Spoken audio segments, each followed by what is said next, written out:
क्या आप जानते हैं नवदुर्गा के 9 अवतारों में से तीसरा अवतार है माता चंद्रघंटा का। लेकिन चंद्रघंटा नाम माता का कैसे पड़ा? दरअसल माता के मस्तिष्क के ऊपर घंटे के आकार का चंद्र होने के कारण उनका नाम चंद्रघंटा पड़ा। माता के 10 हाथ है और सारे हाथों के अंदर अस्त्र शस्त्र है, इसलिए माता को शक्ति का रूप कहा गया है। तो कहिए जय माता दी। नमस्कार, आप सभी लोगों का स्वागत है अपने YouTube चैनल बाप बोलते पर। तो कैसे हैं आप सब लोग? आशा करते हैं कि आप सब बढ़िया होंगे। तो चलिए शुरू करते हैं आज की वीडियो।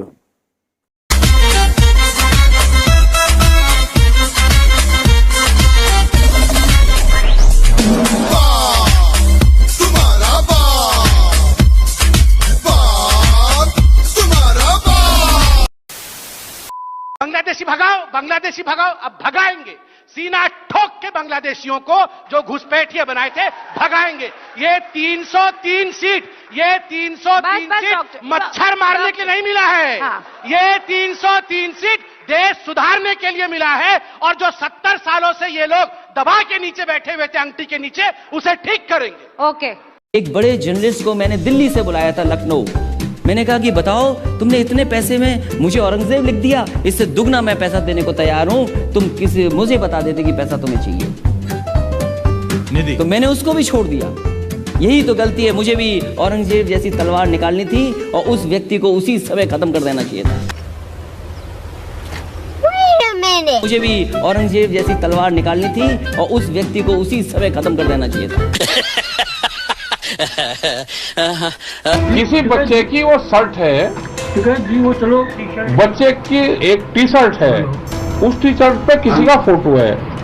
तो वो फोटो भिंडरा वाले का। कुछ लोग उसको संत मानते हैं, और सरकार की नजरों में उसको आतंकवादी मानते हैं।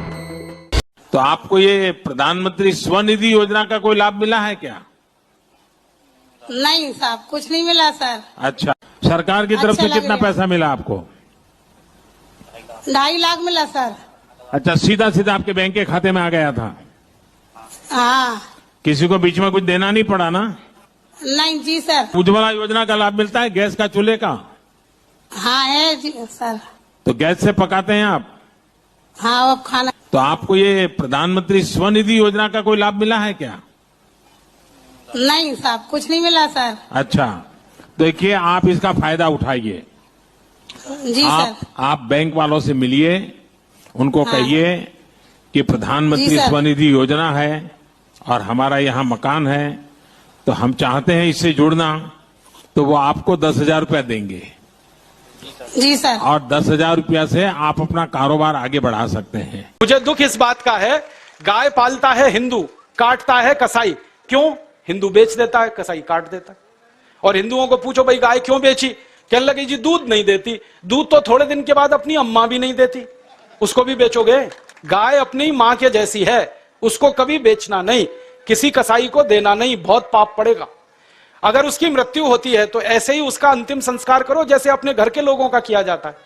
अच्छा सा खड्डा खोद के उसको गाड़ दो। और मैं तो एक तरीका बताता हूं कि गाय मर गई तो उसका चमड़ा कभी मत उतारना, बहुत पाप लगता है। उसको ऐसे का ऐसा ही दफन करना, खड्डा खोद के, और जहां गाय को दफन किया वहां आम का एक पेड़ लगा देना।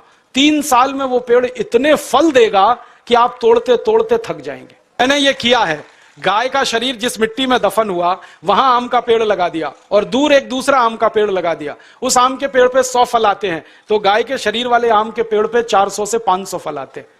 9 facts about Navratri. Number 1, Navratri 9 रातों की ही क्यों होती है? 9, इस नंबर को बुद्धिज्म और जैनिज्म, चाइनीज संस्कृति जैसे अन्य एशियाई संस्कृतियों में शुभ माना गया है। हमारी सनातन संस्कृति में भी नवग्रह, नवरत्न, नवरस, शरीर के नवद्वार और नवदुर्गा को माना गया है।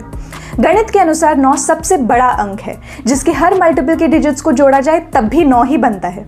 सर्कल यानी 360 डिग्रीज, 3 + 6 = 9। समय भी एक चक्र है और सत्ययुग, त्रेता युग, द्वापर युग और कल युग के ह्यूमन ईयर्स को जोड़ा जाए तब भी 9 ही बनता है। एक बच्चा भी अपने माँ के गर्भ में 9 महीने तक रहता है। इस सब का यही मतलब है कि 9 मतलब समापन, कंप्लीशन। 9 के बाद फिर से 1 आता है, जहां से साइकिल फिर शुरू होता है।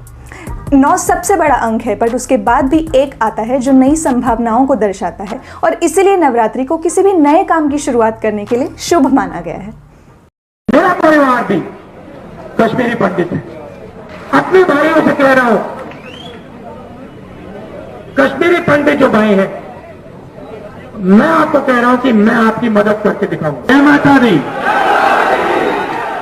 गुलाम Nabi Azad, senior Congress leader, part of बाहर निकाल करके मात्र हिंदू और सिख होने के गुनाह जो उनको प्राप्त हुआ और उन्हें गोलियों से अपनी शहादत देनी पड़ी, सोचने का विषय है। जब से ये 370 को हटाया गया है, आतंकियों के मन में, पाकिस्तान के मन में मात्र वहां के हालात को बर्बाद करने की कोशिश हर दिन रोज नए प्रकार से की जा रही है।